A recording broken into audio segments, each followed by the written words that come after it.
Alright, so I'm going to get started. We've got a lot of content today, so get going here. I'd like to welcome you all. Today we've got a session with 3 speakers on the technology and impact of some of the recent NSA and GHCQ revelations. I'll be starting out with, and my name is Steve Weis.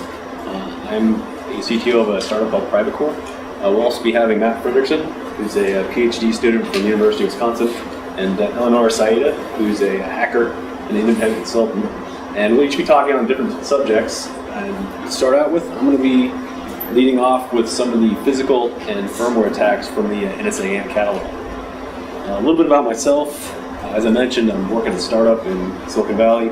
My background's largely in crypto and information security. Before this was at Google, and then I was doing a PhD in crypto. If you need to get in contact with me or have questions after, it's my website and my Twitter handle. So to start out with, these are a couple servers, and take a look and see if you can actually spot the malicious implants in these servers. They're there, and we'll come back to them later and point them out, but each of these servers have been compromised, and after this talk, you might be able to be a little more wary about devices that might be in your servers or laptops. So, what is NSA? I think this audience is pretty familiar with it, but just as a recap, this was a story that broke last December in the Spiegel Online, which is a German publication, and Jacob Appelbaum is involved in leaking some of this information. He's a privacy activist, and essentially this catalog is an internal catalog for the NSA consisting of exploits and tools and different programs that are targeting all sorts of systems across the board, mobile, servers, network devices, and this came out last December, and there's a series of kind of news revelations about it, and today I'm going to look at some of the selected programs from it to talk a bit more about some of the capabilities that the NSA has and how these might be relevant to us.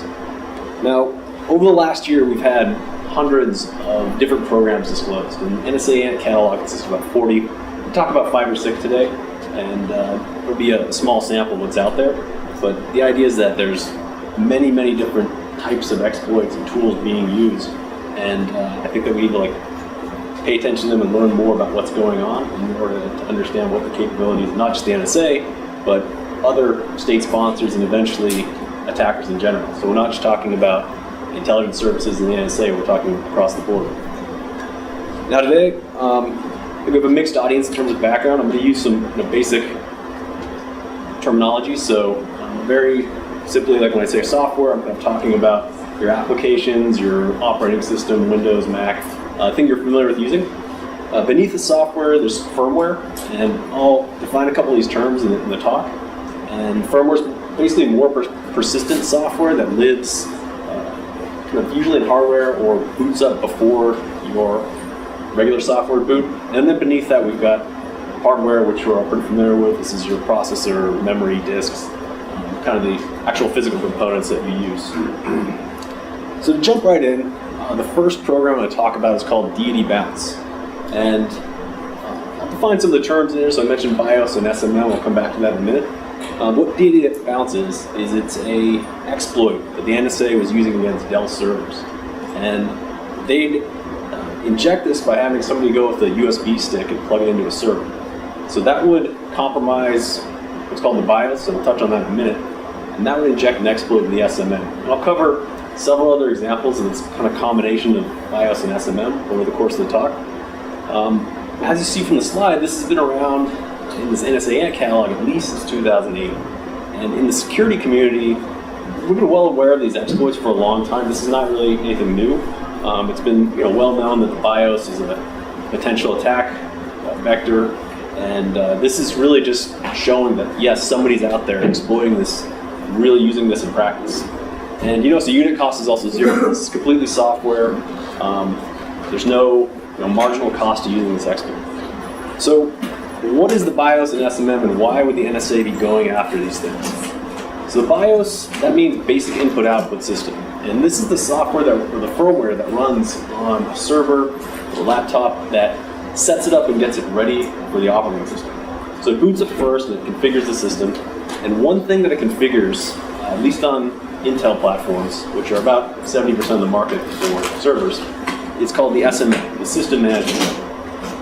This is a small region of memory that runs at the highest level of privilege. So it can see all the other memory in the system, and it can read it, write it, but the operating system and everything else can't see this SMM mode, so it's invisible. If you got an antivirus or any sort of other scanner, it's not going to detect the exploits that live in this SMM. And that's why people like the NSA are interested in exploiting it, because it's invisible to software tools that can scan it, and it's a great place to put your whatever you want to do to attack. It's stealing data, it's modifying data. So they've used this type of vector on several different platforms. So another program called Gourmet Trough, and I don't know where they come up with these names, but this is one that targets Juniper routers. This is a firewall that is used by businesses to actually protect their networks. Same type of exploit. They compromise the BIOS, and then from there they put in an attack in the system management mode. Again, it's been used for years. There's no per unit cost. This is all software. And they've done similar attacks. There's similar programs that have targeted Cisco and Huawei routers. So they're dealing with all sorts of network equipment and doing similar types of attacks. And as I mentioned, this vulnerability wouldn't be something you could detect from the operating system running on these routers.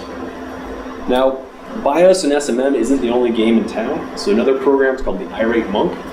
And this targets firmware on the hard drive itself. So your hard drive has some chips on it, they have firmware, and they'll inject that in an exploit there, compromise that. But what that will do is change something called the master boot record, which is the first thing that the system will read when it boots up. And they're able to insert something there that will compromise the operating system, whatever else boots. So it's a very similar idea. They're compromising some firmware, but from that, they're getting in beneath the operating system. Very similar idea to the SMM and BIOS. Iron Chef is another one. Again, an SMM and BIOS attack. One difference with this is they've also coupled it with a hardware implant. So they're putting a two-way radio into the systems they're compromising with this. So it's not just software and firmware, but they've got a hardware implant. And this is transmitting data back and forth to somebody who's not on the same network. And this is targeted for air-gapped systems. So an example is this thing, Secure Drop, which you may be familiar with. This is a system that's designed to allow journalists to receive leaks. And part of that is they have one of the systems that's not connected to a network. It's a laptop. You're going to take the data and then plug it in with a USB. Well, if somebody got physical access to that laptop, you can insert a device that will be broadcasting over radio and leaking data that way. They've also integrated these types of radio leaks into plugs like USBs. So they have a program called Cottonmouth 1, 2, and 3. This has your regular USB plug. It actually has a radio built in. So your keyboard or any other device that has this compromised plug could be broadcasting keystrokes off to a network or to a receiver somewhere. It also could have a payload that would try to target the system you plug it into. So it might attack the firmware or the drivers on whatever you plug it in. They've also integrated this into the socket itself. So you might have a keyboard that's fine, but then the socket you're plugging into is actually broadcasting data. So that's Cottonmouth. The final one I'm going to touch on is called Ginsu. And the reason why this one's interesting, it combines, again, all three kind of levels, software, firmware, and hardware. But it uses a PCI card. And if you're familiar with the server, this is the kind of network card or graphics card that you plug in. They're usually off-the-shelf hardware and things that you can find. And the reason I bring it up is that this is something you can do yourself. So again, these attacks don't require NSA funding or expertise to do. These are very straightforward and can be accessible to other intelligence agencies or other type of adversaries. So we'll come back to that first photo, and it's hard to see with this projector, but that red box in the picture is actually a malicious implant. And this is something we can buy off the shelf, and you can boot it independently of that server, and it'll compromise whatever operating system is running on that server. So I'm going to video of a couple of these types of devices. This is one called Tribble, and it's from about 12 years ago. It's a big board, a big kind of evaluation board. Just kind of showing it for historical context. This thing, you could plug it in and then read the memory off the system. It was designed more for forensics. And the one I just showed you was actually an off-the-shelf hardware from a company called Cavian. This is essentially a computer on one of these cards. It's got a processor, network, memory, and storage, and you can just run Linux on there. And if you put this in a server, it's able to access all the memory in that system. There's some countermeasures you can take, but generally they aren't used. And so this card that's in the system is compromised. So you imagine a data center with thousands of servers, thousands of network cards. Somebody getting in one of these devices can compromise that server. Coming up on that other implant, this is one that didn't get mentioned in NSA AMP catalogs, but I think it's worth mentioning. This is called non-volatile memory. So most computers are designed today with the assumption that when you power it off, you lose all the contents of memory. Well, that's changing as a feature. So more memory technology is coming out that's persistent, like a disk. So when you power off your system, the memory will still be saved. So unfortunately, everyone's up to this point assumed that memory is going to be lost on power off. Well, the attack now is that somebody could go to your server, install this persistent memory, or non-volatile memory. You start running it, and you're using it, and keys and data will be in memory. Then at any point in time, they can pull that out just like they could in an unencrypted disk. So this is another risk that falls in the same category of putting in hardware implants. So what about defensive technologies against some of these threats? So we had firmware attacks, hardware implants. Can we do anything about it?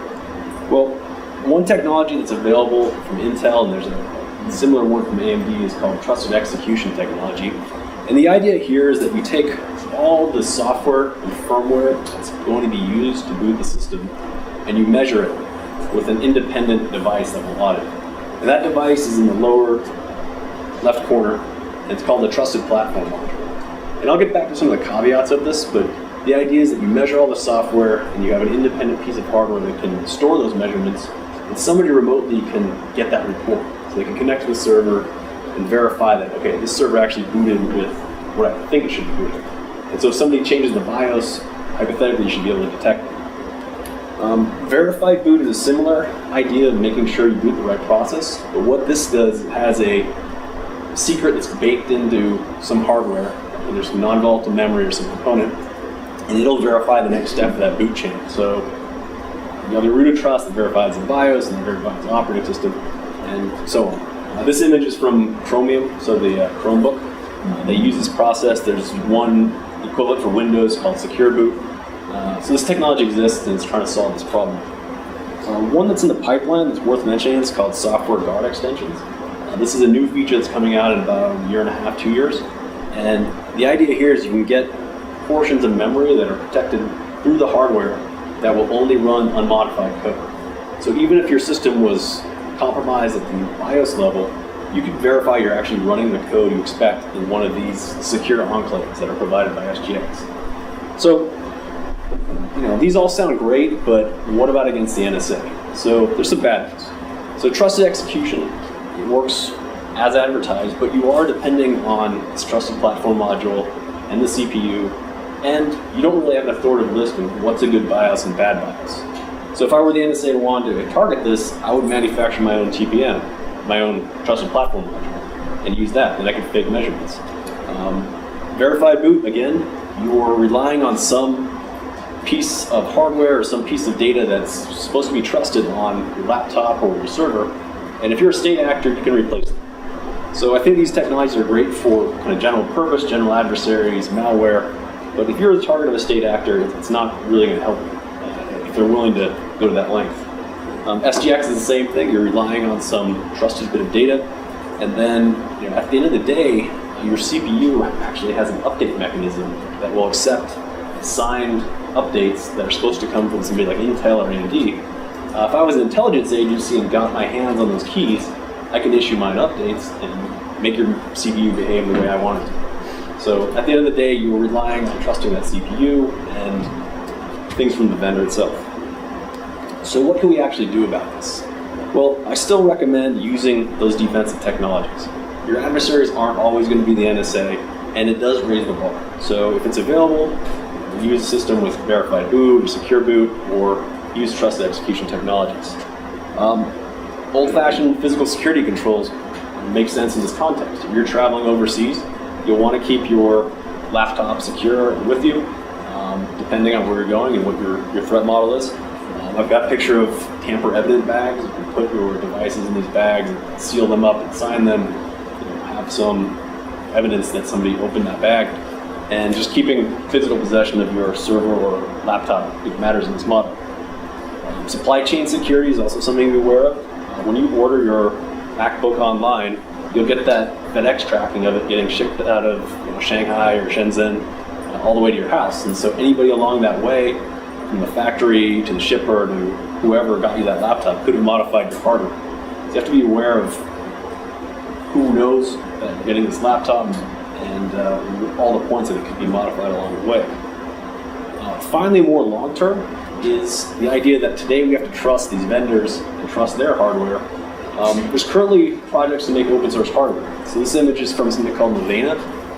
That's a new open source laptop from a company group that started by a guy named Bunny Wang. And this is a screenshot of something that had a Kickstarter-like campaign recently.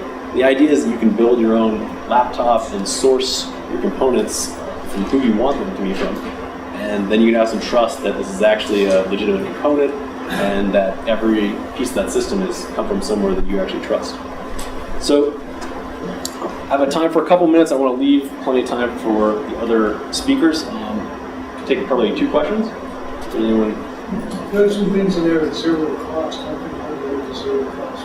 Most of those zero costs were actually software attacks. So only one thing I showed was There's one with the radio. Yeah, the radio component, that one, I think the zero cost for that was the software component of that. They break it out to a different program, so they say we use this code name, radio implant. That's a good point. Yes? Is there a way to take a hash of the BIOS and sign it? That's actually the crux of what happens with trusted executions. They take a hash of the BIOS and the firmware and all the components that go into it, and then they sign it within that TPM module. So that TPM's got a secret or a private key, and that signs this digest, all those measurements. So You think it's still be masquerading? you can modify the TPM, or you can. There's a bus between the TPM and the CPU that you put a device on. Also, you could have a fake CPU there that just lies to the TPM. Yep. You were highlighting focusing on BIOS. I was wondering if you have any thoughts on the current free and open source implementations like Coreboot, and Yeah, so Coreboot's a good example. It's an open source BIOS, and I would recommend that if you're able to use it on your hardware. The downside with Coreboot is it's actually kind of limited on what they support today. They do support a lot, it's just it's an open source project, can't keep up with every new piece of hardware, but yeah, I think Coreboot's a good solution. So I'm going to cut it off there so that we have time for their speakers. Next up, Matt Fredrikson is going to talk about the dual EC DRBG. Switch over. Thanks, Steve. So I've already been introduced. For those of you who weren't here in the beginning, I'm a PhD student at the University of Wisconsin, and today I'll try and tell you everything that I know at some level about dual EC. So in the past year or so, there's been quite a bit of news about the NSA and their role in weakening cryptography standards and implementations for surveillance purposes. This has led many people to think that a few specific systems, probably the most prominent among them being what's called dual EC, to actually contain weaknesses that can be exploited by the NSA to spy on people. Can you expand EC? Right there. Sorry. Yep. So what is dual EC, right?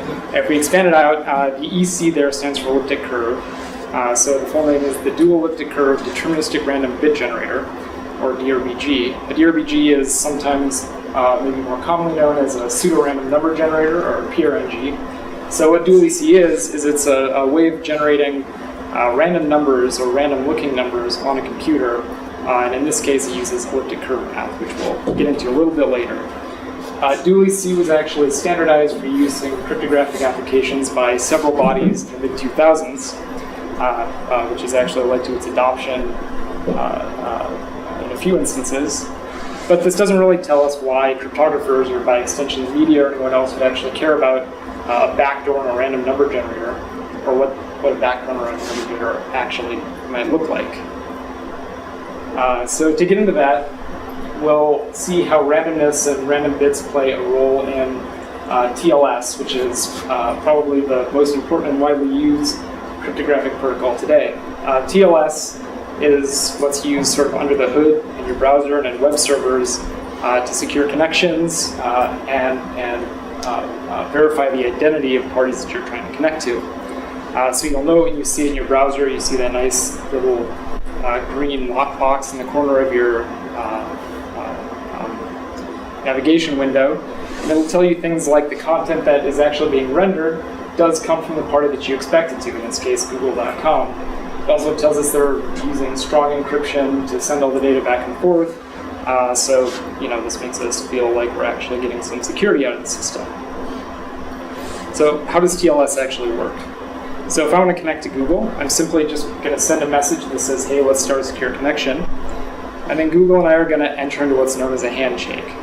The goal of the handshake is to drive a shared secret key that's known only to Google and I and can't be discovered by anybody who's just looking at what we're sending back and forth on the network.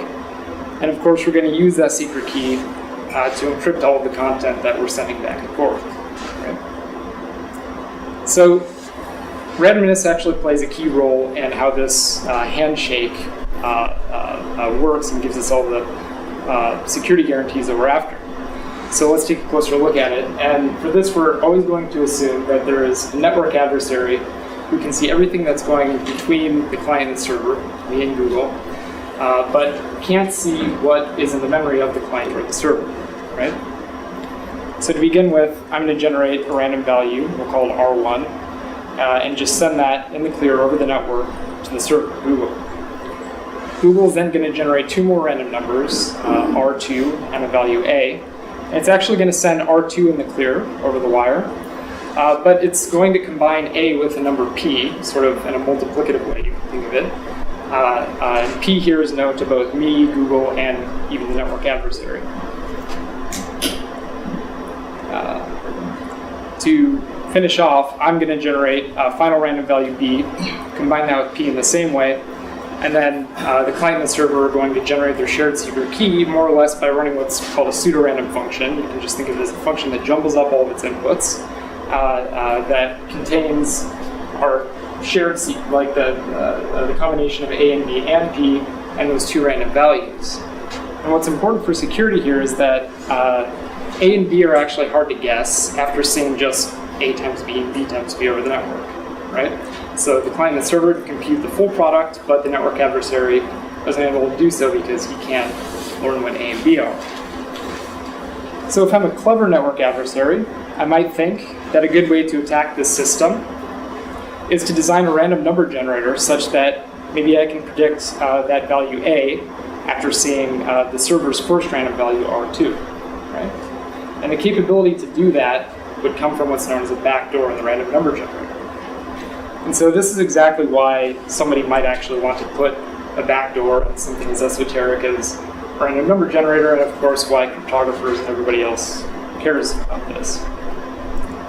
So let's take a quick glance at some of the things that have happened regarding this system over the years that led to the reaction that we've seen. It actually started in 2004 when the National Institute of Standards held a workshop on random number generator standards to address some of the known weaknesses that existed and those that were available at the time. It was here that DualAC was actually first proposed, and we've since learned that the authors of that proposal were from the NSA. Right? It was also in 2004 that RSA Security, who released a popular cryptographic library called BSafe, went ahead and made DualAC the default random number generator in their library, right? So at this point, people are already being affected by this, using it in their products before any of the standards bodies even went ahead and adopted it. Then in 2005, something strange kind of happened. This happened quietly. These two guys working at Certicom, Brown and Vanstone, submitted a patent that describes the use of escrow keys instead of DualAC. Now, what an escrow key would be in this context is a way for, say, a system administrator to reconstruct some of the outputs that the random number generator produced, say to recover a lost crypto key or something of that sort, using some secret information, which is the escrow key. Obviously, that has security implications as well. Then in 2006, things got a little worse for DualEC. Some academic cryptographers showed that its outputs are probably not as random as they actually needed to be for cryptographic applications. But it was in 2007 that things really heated up. So first of all, DualEC shipped in Windows Vista. It wasn't the default, so things are a little better than with RSA. But then two of the engineers at Microsoft who actually worked on implementing it presented a paper at the annual Academic Crypto Conference that showed that whoever designed DualEC could have very easily placed a backdoor in it. What they showed turns out to have been very similar to this escrow keys patent that was submitted in 2005, but that was done quietly, and this was presented in a very public forum, and people became aware of it, and that's when Bruce Schneier first gave his quote about there being a probable backdoor. Despite this, things with DualEC stayed quiet for a really long time. It sort of was swept under the rug, still being used in RSA's BSafe. I don't think anyone actually used it in the Windows distribution for various reasons. Most importantly, it's actually quite slow, and there are better alternatives out there. But this possibility of the backdoor remained. People talk about it every now and again, but no real action was taken. Then in 2013, this guy came along. He leaked a lot of documents, and as a matter of fact, some of them sort of indicated that DualEC probably does have the backdoor that Shimon and Fredrikson talked about in 2007. I don't know if it was in any of the other articles that were written about this, but the New York Times article specifically mentioned a likely connection between the NSA's subversion of cryptography and DualEC. A little later, RSA backtracked and told all their customers to stop using DualEC as the default in their products. Obviously an awkward thing for RSA to have to do. Then a little later that year, some really surprising news came out about a supposed $10 million deal between RSA Security and the NSA to make DualEC the default backdoor, right? So this shocked a lot of people, but in a sense, it sort of explained a lot of things too, right? Nobody could really understand why RSA had made DualEC the default. There wasn't a good reason to do it. It didn't add any additional security. It was a lot slower, and people had talked about backdoors in it for years. I think this probably explained quite a few unanswered questions for people. Then later in 2014, I and some other collaborators published a paper on the internet about the impact of DualEC in actual cryptographic applications, some real browsers. And finally, 21st of April, NIST went ahead and removed DualEC from their recommendations on random number generators. So, in a sense, case closed. People are happy. Most people just went about their business as usual because really only RSA customers use this thing. But even though our problems with DualEC are probably mostly coming to a close, it's useful to step back and think about what we learned from these events and their outcome. So the first observation is that these problems with DualEC were spotted really early on, right? If people have been paying attention in 2005, but most people became aware in 2006 or 2007. But it took a full 7 years for NIST and RSA and other people to actually, take concrete steps to remove this from their products and stop putting people at potential risk. Right? So why would this be the case? Right? Why would it take 7 years for people to actually listen to some of these cryptographers and follow their better judgment? Well, it's not totally clear. Maybe more of a matter of opinion than anything else, but two things stand out for me. The first is that the nature of the backdoor in DualEC is completely deniable, right? And I'll show you why in a little bit. But the math behind it is such that the backdoor sort of necessarily exists by the construction of the algorithm. But whoever designed it could easily say, well, look, I don't actually have the information that I need to activate the backdoor, right? It's completely possible that whoever designed it doesn't know how to use it. It doesn't seem likely, but they do have that plausible deniability. Secondly, nobody actually demonstrated any concrete attacks, and there was maybe a certain level of trust in the NSA's guidance for cryptographers up until the Snowden disclosures in 2013. So, if I had to guess, these are probably the two main reasons for people's long-standing inaction about this. So for the remainder of my time, I'll talk a little bit about how this backdoor might actually impact real systems. I'll try and give you a sense of how the backdoor works and why it's actually an interesting case in terms of a surveillance agency trying to get their hands in cryptography. So some background on random number generators. A DRBG is simply a function that you can implement on a computer that turns a small random string, which we call a seed, into a much larger, approximately random one. So the idea is we're going to take things that are really hard to guess and seemingly random, like the timing between keyboard events, mouse events, disk interrupts, and so forth, but that may be sort of expensive to collect, combine them into a small seed, and then run a generate function, which is kind of the heart of the DRBG. And each time we run it, we're going to get one block of random output that has a fixed size, say like 30 bytes, and a seed that we can run generate on again in the future, right? And we can keep doing this until we have all the random data that we need to generate keys or nonces or whatever our application needs. And the most important property that this DRBG has to have for discussion today is that it should be very difficult, or basically impossible, to guess what the value of future blocks of randomness will be after seeing previous ones.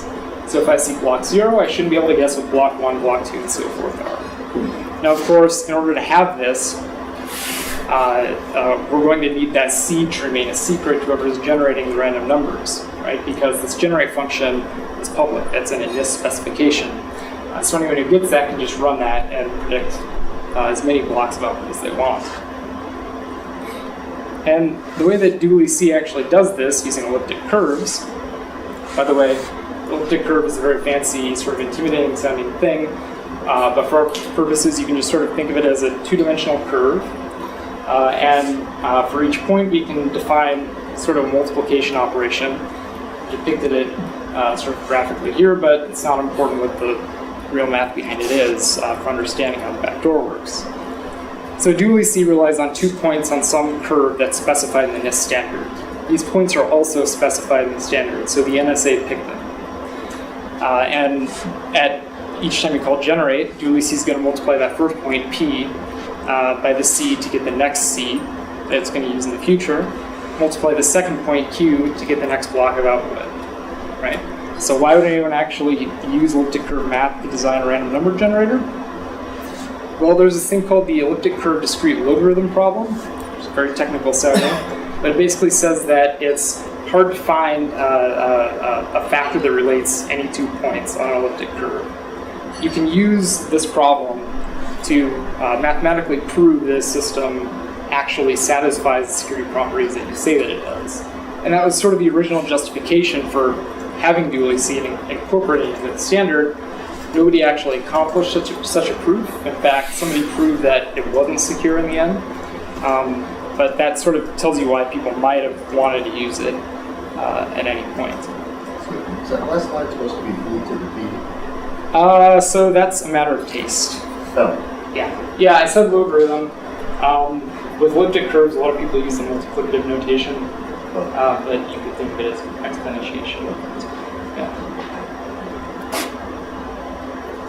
So what those two Microsoft guys, Schmidt and Fredrikson, showed in 2007 was that there always exists some number E that relates these 2 points in DualiC using this operation, right? It has to exist. And that whoever generated those 2 points, P and Q, in this case the NSA we now know, could easily know what that value E is, right? It's not hard to generate points such that you know how they're related. Of course, this is where the deniability comes from, right? They could have just innocently generated 2 completely random points and said that they don't know E. But if they do happen to know E, then Schmidt and Fredrikson actually gave an algorithm that allows someone to predict all future outputs of the random number generator after seeing just one block of its output. And that's very significant because one block is only like 30 bytes long, right? So you don't see very much of its output. To totally break the entire thing, guess all future encryption keys and everything else that might be generated by it. It's also worth pointing out that this knowledge of E is completely necessary for activating the backdoor, right? So anybody who doesn't know E can't actually exploit dual C if the backdoor exists, right? And this is mathematically provable. So, right, nobody but the NSA in this case, and whoever they choose to collaborate with, could actually break the crypto that uses dual C. 2 minutes. Okay. Yeah, so the pertinent question that I and several others had was, could this backdoor actually be used to attack TLS? And for various reasons, we're running out of time, it's not totally clear that you could. So I teamed up with a large group of people from various institutions, and we tried to understand exactly how expensive it would be to break a single secure browsing session if the dual C backdoor exists and somebody had that constant. The way that we did this is we studied 3 popular professional implementations of dual C and TLS.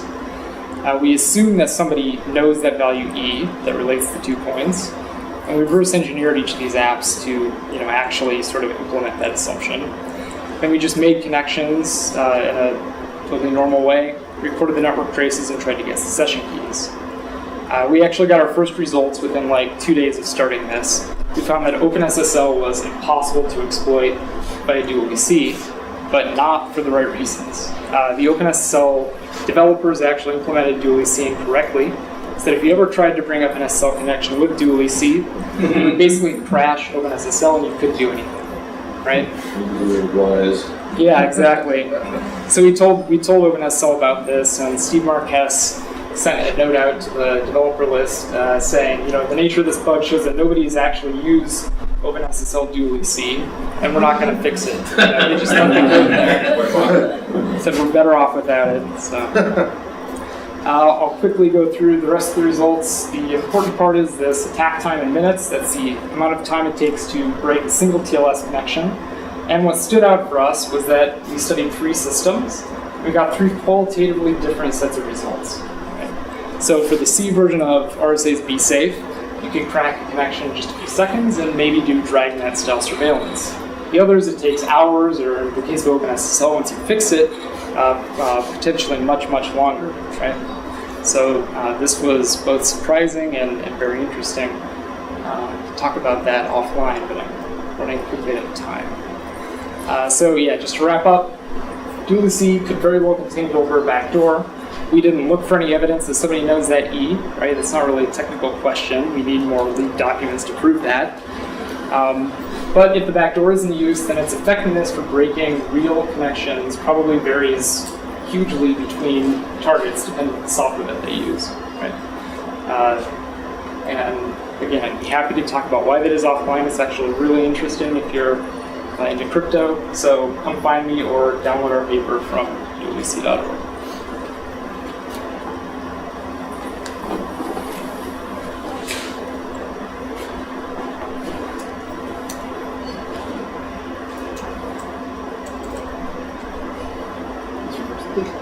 All right, Eleanor's next up, and So I'm going to take a slightly different thread, some of which is going to take us through some technical stuff, and some of which is going to take us through some social stuff.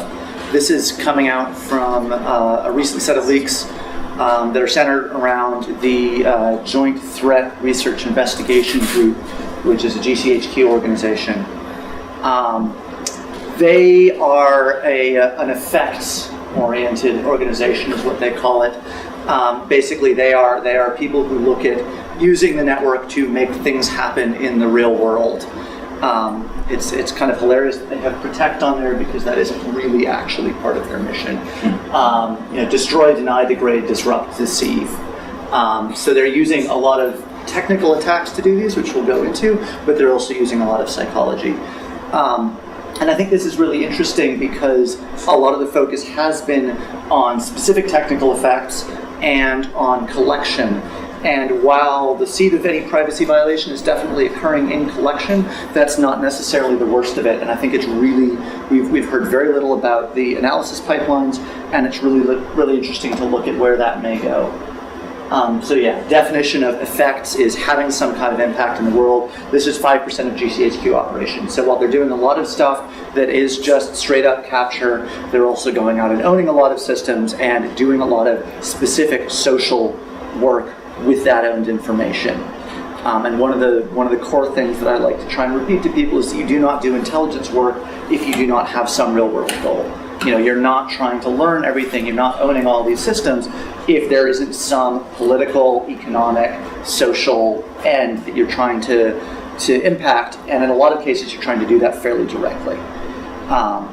This is a set of different kinds of operations that they're doing, infiltrating organizations, setting up, putting out false information, setting somebody up to be captured by somebody else, false flags, pretending to act, within an activist group to take actions that will then discredit that group, faking rescues, simply disrupting communication, setting up stings.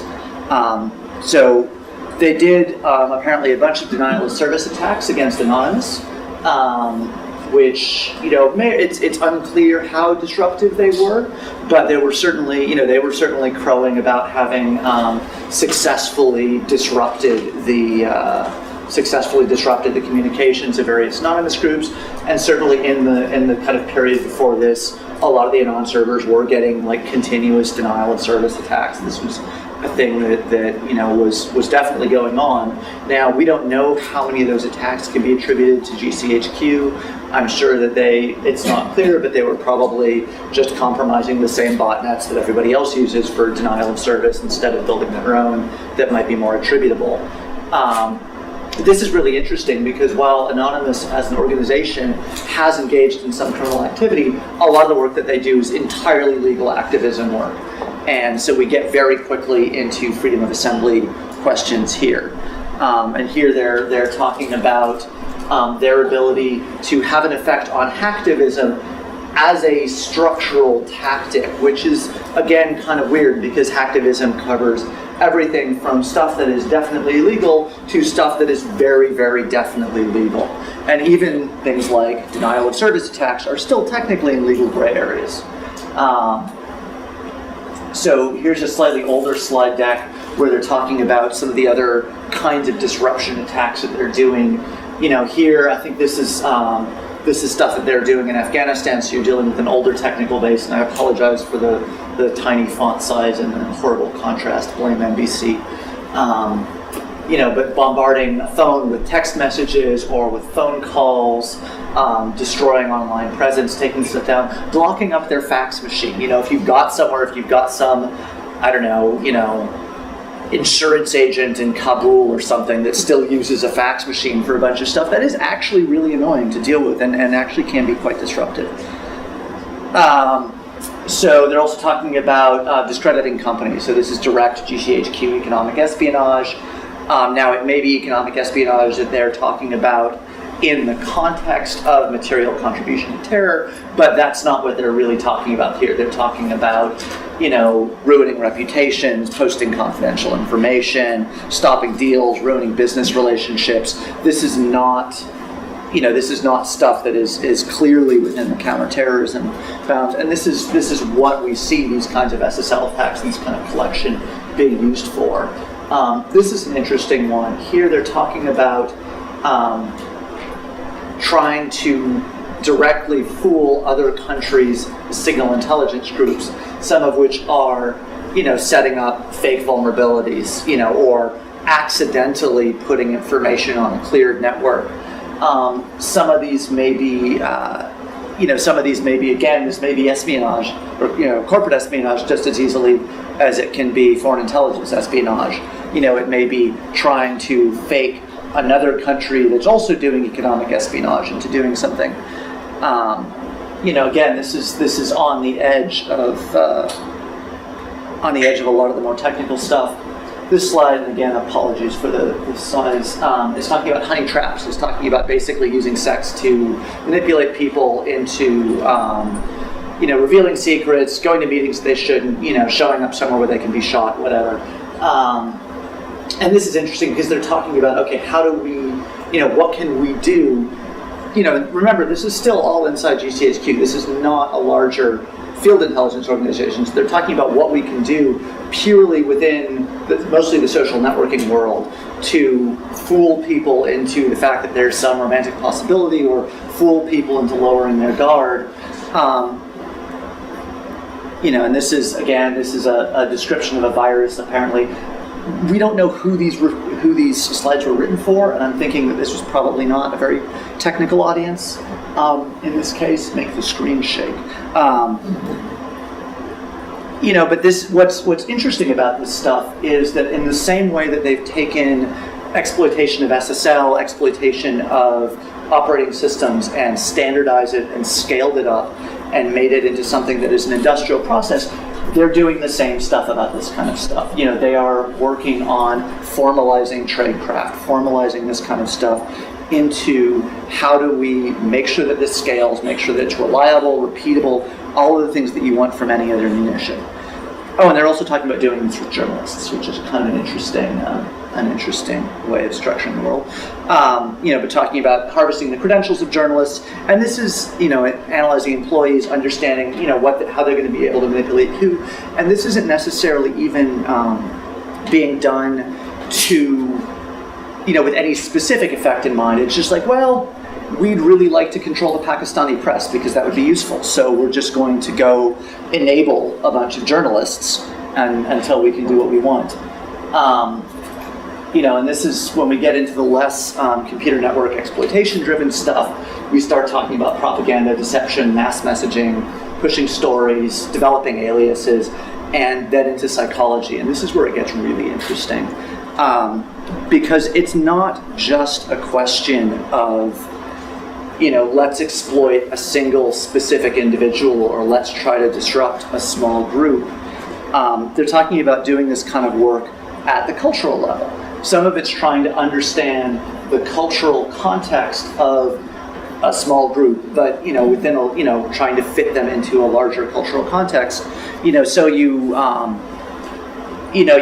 understand what someone's saying in an email, right? You've got the content, but what does that actually mean? Because you don't have any context, you don't know who they are.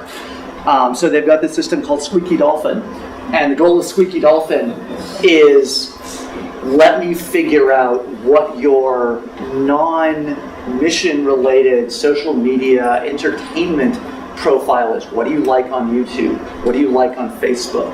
What blogs are you reading? Let me get inside your head far enough that I can now take, say, a terse 2-sentence email and understand if this is you fucking around with your friends or this is you actually trying to do something or whatever. And this gets into, State Department is now apparently looking to get an automated sarcasm detector. I wish them luck. But here's they're looking at doing this at an internet scale, right? This is not just single specific targets. This is, let's just look at all of Facebook. Let's look at all of YouTube, what everyone is liking there, and do population scale analysis on, and building up these kind of cultural profiles. So this is kind of like taking what would have 30 years ago been, well, we're going to have somebody follow a guy around, see what cafes he goes to, figure out what part of society he's in, so we can figure out how to manipulate him. And we're now going to scale this up and industrialize it and do it population scales. I don't know quite where they think Khalistan is, but it's like somewhere in, but let's figure out who these people are that we want to target. If we're doing, there's a lot of fancy network diagrams with lots of dots and lines that I didn't include from the slide deck. Let's try to figure out who our key influencers are. A lot of this stuff is the same as the marketing world is doing, but they're doing it, from a position where they can also launch drones. And then it gets weird. They kind of go off the deep end at a certain point, and this is where it starts getting, a little worrying. We want to build cyber magicians. And they're actually taking this kind of seriously in that they're looking at stage magic among a whole bunch of other disciplines as the backbone for building a toolkit for doing large-scale cultural manipulation. They've got this kind of, this is literally drawn from, stage magic, professionalism, elegance, creativity, intuition, performance, different scales that they're working at. And I'm not going to try and go into all of the details of all the different stuff they're spinning out as they figure out all of the different components of what psychological manipulation at scale would look like. This is a deck that was part of a training course in doing basically psychological signals development for, I think they said somewhere they've got about 500 analysts that are trained up in doing psychological signals development. It contains top secret cat names, which is kind of one of my favorite things to have come out of this.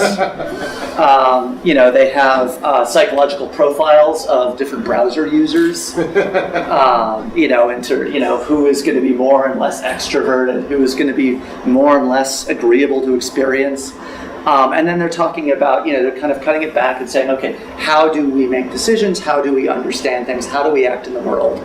Let's look at all of the different ways that we can play with that. How can we change where people put their attention? How can we change how people perceive things? How can we change the emotional resonance that a potential decision has? And they've got, here's a bunch of different, we can use the herd principle. So, this is where you start seeing sock puppets, right? If it looks like all of your friends are jumping off the bridge, maybe you'll jump off the bridge too. They must know something about what's down there. Social compliance, distraction, consistence, flattery. This is kind of another version of the SSL add-in removed here. Mirroring, accommodation, and mimicry, which are basic psychological functions, which are key to us having functional civil societies and being able to talk to each other and interact with each other in a humane way. Question, how can I game this? And they're not just talking about this on an individual scale. I'm not quite sure why this slide was in the deck, but I thought I'd end there and we can just go to questions, because we don't have that much time.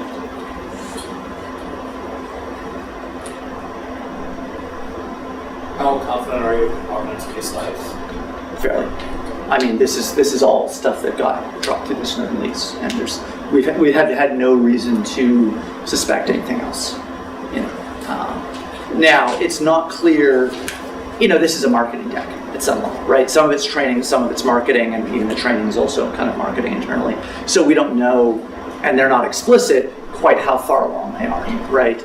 But if you look at, for instance, what the individual voter targeting that the Obama campaign did, right? And now if you imagine that you have 50 times the budget and a state of exception in the national security world driving that, and absolutely no legal restrictions on what you do, we start seeing where something like this might go. Eleanor, have you got any insight into whether they're doing this? Is this an anticipatory thing? Are they trying to look at potential for interventions, societal interventions, where they think, for whatever reason, that society's not going to be aligned with the right things politically at the time? I think it certainly is to some degree, and possibly not in the UK. We have no indication they'd be doing this domestically, except, of course, with the Anons, a lot of whom were domestic. If they are doing this domestic, actually, the counterterrorism unit are using exactly these techniques within sort of certain groups. I mean, I'm just not sure whether they're testing it. They genuinely believe it. We don't know that JTRIG is doing this domestically. We have no reason to believe that. I mean, obviously, and they do talk a lot about, having used some of this stuff for serious crime, right? So there's clearly, there are significant mentions of that in the deck. So there are clearly a lot of trade over back and forth between domestic and foreign intelligence, which is not super surprising in the UK in general. It's not super surprising in the US either. We don't know what the US equivalent efforts are. We can only assume that they basically must exist. Yeah. Well, actually, there's there's good evidence that they have poor outcomes from using these sorts of techniques or methodologies at the normal criminal level, or even in certain circumstances like the Olympics where they're trying to manage crowds or manage behaviors. But that isn't stopping them from continuing to do it. I mean, it's one of those rare occasions which would never happen in the commercial environment where the institution can continue to fail, and they just keep doing it anyway. Well, and this is the kind of thing that the intelligence community around the world have generally been willing to make fairly long bets on. That they're willing to burn, a 500 or 1,000 person unit for 20 or 30 years, possibly even, certainly 10. What we did in the 50s in MK Ultra. Yeah, or MKOS, more likely. I mean, MK Ultra was a little bit on the weird tricks side of things, but MKOS was CIA's counteractivism work that they spent quite a bit of money on. And actually, one of the reasons why COINTELPRO got as big as it did was because Hoover was jealous of the freaks in CIA and wanted his own piece of the pie. So yeah, I mean, a lot of this gets into, and you know, in some ways, if you believe in their mission, it's entirely reasonable that they should be able to take long bets, right? I mean, in this case, I think their mission is pretty clearly abhorrent. But, you know, I don't think it's necessarily a problem that they're being allowed to fail. It's a problem that they're being allowed to do it in the first place. Yeah, I guess it's probably both. It's just that, you know, you never go back and look at the point at which you try to, you know, provide interventions for something. It doesn't really work. It's just that they're taking something that didn't work in the first place, and now what they're doing is, you know, putting it in a techno-social context. So as though magically the technology will make it better. I mean, we'll see. You know, we'll find out if they were right in 100 years. So yesterday, when you were asked to stand up if you were an optimist, you said that. And I stood up too. Yes. So my question is, how can you, when you have this information? And second, from an advocacy point of view, from optimists and optimists, what can we do? So I'm not an optimist about legal structures. I am an optimist about infrastructural changes, because a lot of these tools depend on infrastructure that they can get their fingers into, and that doesn't necessarily need to be the case.